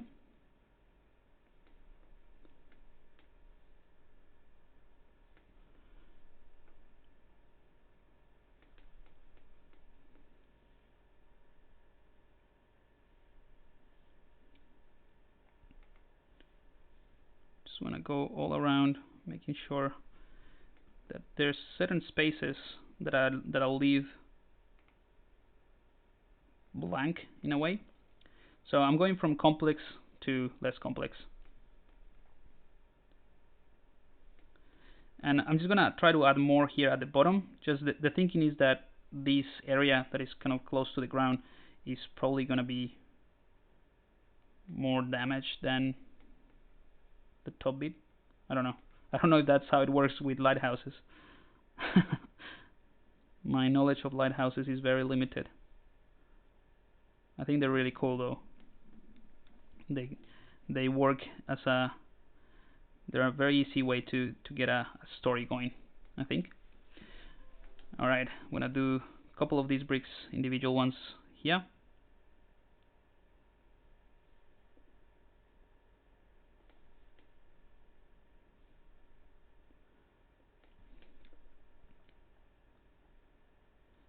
You can even make a few of these, you know, an extra pattern.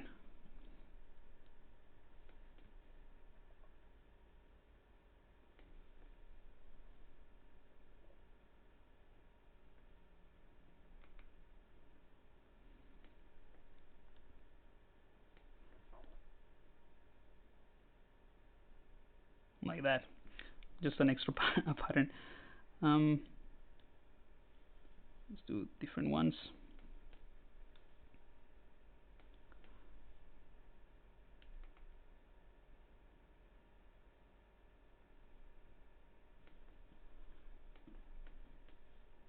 I think here at the top we might play around with a few more. Just varying the design that we did originally. Maybe some more of those.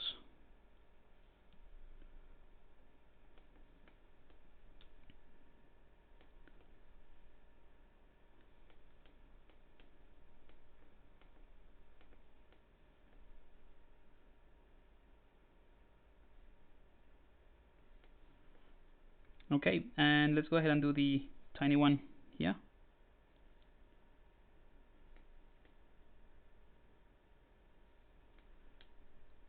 And this is just, I don't know, it's just to break it apart. I should be placing them more towards the edges, but I think it looks cool. You know, like a kind of like a stranded piece.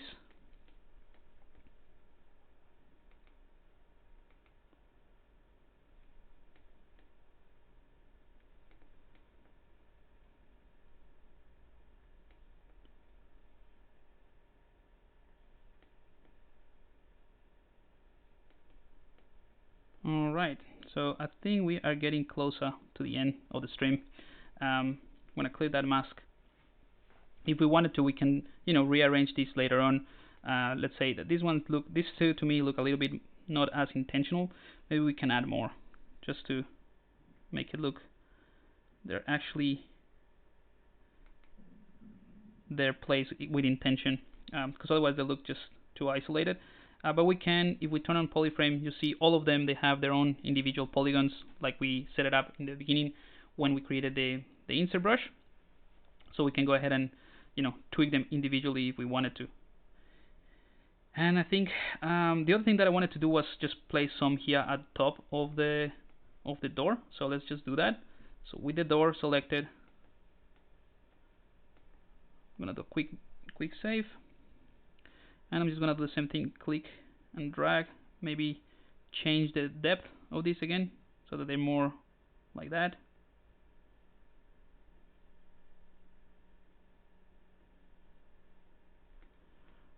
Just kind of like big rocks placed at the top, and I'm leaving a tiny bit of gap here at the end because I want to add the other ones, just to make it look a bit more complex than what it actually is. And I think it's gonna look cool.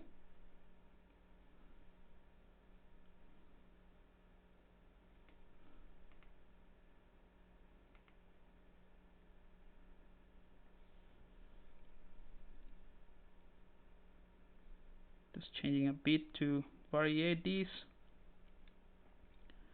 And this is the type of process that I would prefer to do, kind of like outside of the stream, just because it is a bit tedious to watch. It is a repetitive action, basically. Alright, and then using this one, this is gonna be the problem. Let's just change it a bit from what I had in mind. Let's do it like that.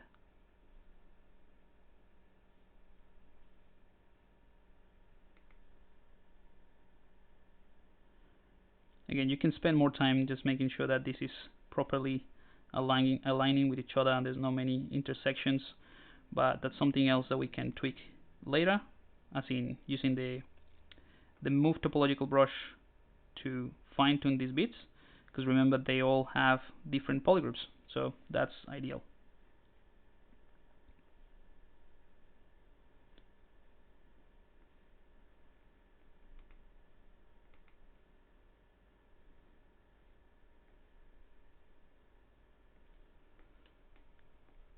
Right, so that looks not great, but you know, it's something. And then we can bring in the move topological brush, and because everything has its own polygroup, we can very quickly refine the placement of these,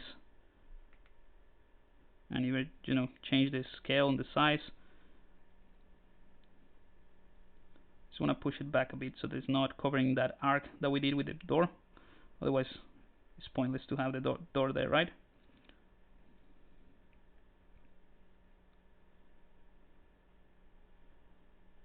So yeah, like I said, you can spend a lot of time just refining the placement of these. Once you have everything with polygroups, is fairly quick.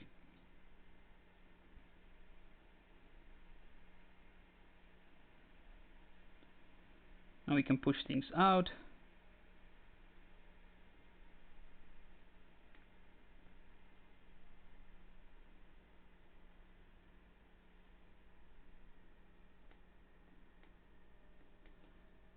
Alright, so that looks kind of nice, and I think I'm gonna leave it there. So the lighthouse, the low poly lighthouse is almost done.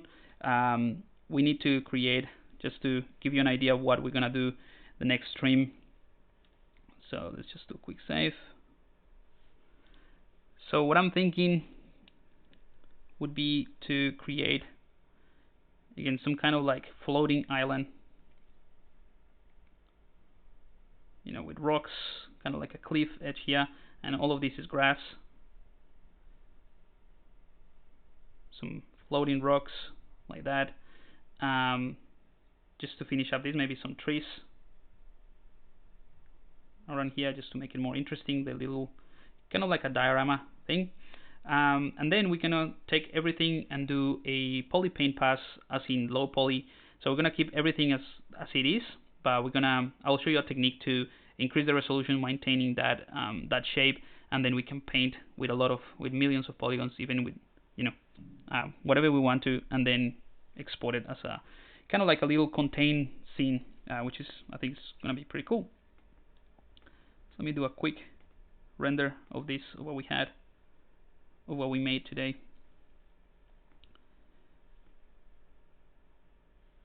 Just a quick render. There you go. Maybe change the light a bit.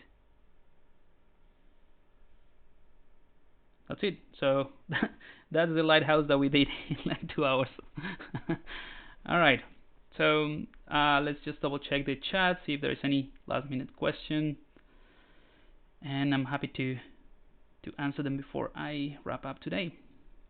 Awesome, no worries, man, glad you like it. Hey, come by and see my channel too. I'm struggling with whole, going to learn a lot from it. Yeah, thanks. Yeah, Mr. Manzone, no C. Lighthouse needs a, no, it's a lighthouse that is gonna be floating in the air. It's for flying ships. It's not gonna be in the ocean.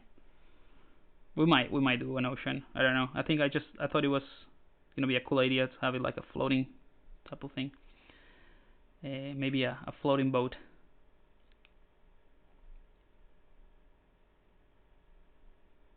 Alrighty. So I'm gonna leave it here.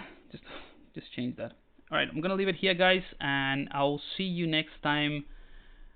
I'll see you next time on, I think it's gonna be the same day, same date, same time next week. So yeah, that's me for today. I'm happy again to come back to the streams. I think they're really fun, and it allows me to do these type of things that I don't generally do on a daily basis. That's not the type of work that I do. So it's kind of like cool to, you know, change and try different things every now and again. So yeah, I'll see you next time. And Brecky and Javier, I'll see you. I think it's tomorrow. I'll put it in the course.